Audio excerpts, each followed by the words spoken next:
distinguished guests, dear teachers and students, ladies and gentlemen, good evening. This is our very first friendship dinner, hosted by the Academy of Sinology in Lampeter. We warmly welcome you all here. Lampeter is a place of peace and serenity. Since we arrived, we noticed people here are very friendly and welcoming to all visitors, including us. This has brought warmth to us and made Lampeter feel like our home.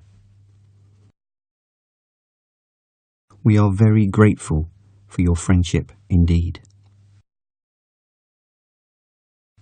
The Academy of Sinology started its first programme on the Lampeter campus in March of this year. In the past few months, I believe that people must have been very curious about seeing so many new faces around town. Therefore, I would like to talk about why we launched the Academy of Sinology in Lampeter and why we are here. In simple terms, we have come here for two reasons. First is to revitalise the education of Sinology, and second is to promote the Interfaith Harmony initiative with the university. Before talking about the two reasons, please allow me to share with you a story, which is also the origin of the idea of friendship dinner. In the late 1990s, I lived in Singapore for 3.5 years. While I was in Singapore, I tried to unite the 9 different religions. We often met together, exchanged ideas, and attended important activities of one another. We developed a deep mutual respect, care, and cooperation. We became one family that cared for one another. This has played a vital role in promoting social stability in Singapore. The Singaporean government was very pleased with such development and expressed their great appreciation to us. Mr. Philip Ruddock, the Minister of the Department of Immigration and Multicultural Affairs of Australia, at that point in time, came to know about this initiative. He invited me to Australia to help the government unite different ethnicities and faiths. As a result of this invitation, I set up the Pure Land Learning College in Toowoomba, Australia. When the college was first established in 2002, we organised a dinner party and invited over 100 of our neighbours living nearby to simply explain why we were there.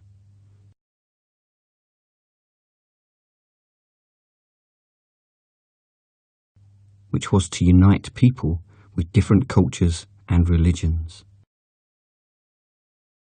At that dinner, apart from the free buffet dinner, we also prepared entertainment. We all had a fantastic time together.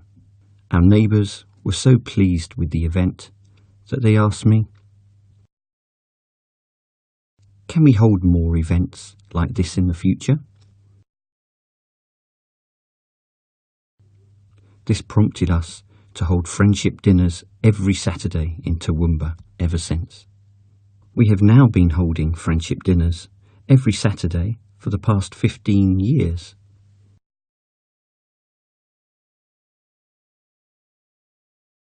And this has become a great opportunity for people to get together, to communicate, to talk, to laugh, and to build friendship. With this as a foundation, we have been making efforts to reach out to different groups and groups of different faiths in order to achieve mutual understanding and cooperation with one another. Under the leadership of the Mayor of Toowoomba, the city has now become a model city of multicultural harmony. In March this year, we invited the UNESCO ambassadors of 9 different countries to visit Toowoomba City. The ambassadors expressed great appreciation and praise for Toowoomba's achievement. They said, "We are very impressed that the communities with a variety of multicultural backgrounds can live so successfully in harmony in Toowoomba." We see everyone always has a smiling face in this city. You have done in a short time what we've been talking about for many years. You are the example of what we preached. In China, our ancient ancestors, covering many thousands of years, have left us with their collected wisdom, theory, methods, and experiences in the form of great texts to help us cultivate ourselves, regulate the family, govern the state, and achieve peace and harmony for the world. Such treasures of wisdom belong to all humanity of the world, and they are perfectly preserved in the complete library of the 4 branches of literatures of China. Over time, I purchased 112 sets of the complete library of the 4 branches of literatures of China, and 330 sets of the selections from the 4 branches of literatures of China, and donated them to the university libraries and national libraries around the world, with the intention to prevent the potential loss of such cultural treasures due to natural disasters.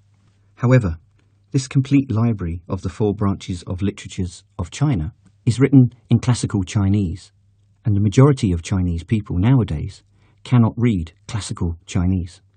If no one can read it, even if the complete library of the 4 branches of literatures of China is well preserved, it would be nothing more than a pile of useless paper, producing no benefits to society. As such, I am hoping to nurture a group of young teachers who will be able to comprehend, translate, inform, educate, and practice what they learn from the complete library of the 4 branches of literatures of China, so that they can pass the wisdom and experiences of ancient sages on to future generations. However, the opportunity had not presented itself until last year. I had the opportunity to meet with Professor Hughes, the Vice-Chancellor of the University of Wales Trinity St David's in London, and express my concern about the potential extinction of sinology. Professor Hughes was keen to offer a solution. He said that he was willing to jointly establish the Academy of Sinology with me to train and cultivate teachers to study, preserve, and promote sinology. We had a wonderful and amiable conversation. After a year of discussion, we signed the agreement last year, and the Academy was officially established. The goal of the Academy of Sinology is to pass on this wonderful heritage that we have inherited from our ancestors in order to benefit all societies, and to bring blessings to our descendants for many years to come. This is the first reason why we are here. Secondly, it is the state of the world at the moment. Currently, the world is in turmoil. How can we resolve conflicts and promote world peace and harmony? We cannot find a better solution than building interfaith harmony amongst different communities. Over the past 2 decades, we have achieved unification of many different faiths in Singapore and Toowoomba in Australia, which hugely benefited the local communities. Meanwhile, we are able to bring religious leaders of the 2 cities to UNESCO headquarters to report the interfaith harmony that they have achieved, and prayed for world peace together. This has gained the recognition of the UNESCO ambassadors. Here in Lampeter, we would like to champion interfaith harmony as well. This is very much in line with the original founding principle of St. David's College, which was to enhance the education of a broader range and type of clergymen. Indeed, St. David's College has trained and cultivated many outstanding missionaries over the past few centuries. The College of Theology on this campus used to enjoy great prosperity and was regarded as one of the best theology colleges in the United Kingdom. They made a tremendous contribution to religious education. We wish to resume such a wonderful heritage and to allow many faiths to revive their religious education in this holy land of Wales. If the circumstances permit, we would like to establish an Academy of Religion to revive the glory that St. David's College used to enjoy. This is the second reason why we are here. These two reasons together explain why we are here. It is out of our good and honest intention to want to do what we can to help the world bring back peace and harmony. And such intention is induced by your kindness.